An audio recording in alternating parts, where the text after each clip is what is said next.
Hi guys, when you buy any ESCs for your drone projects, the first and most important thing is to calibrate that ESC. So you need a motor along with the ESC.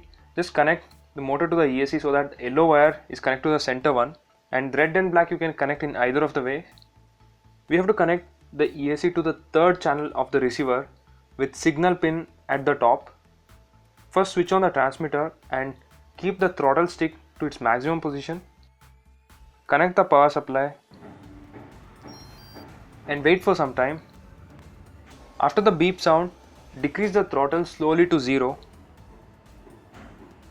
Again wait for few seconds, and after all beep sounds, remove the power supply.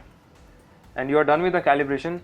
Now if you try to run the motor, it will work. By this, the ESC will get to know the starting and end point of the PWM value coming from the transmitter. For more information, the link given in the description box.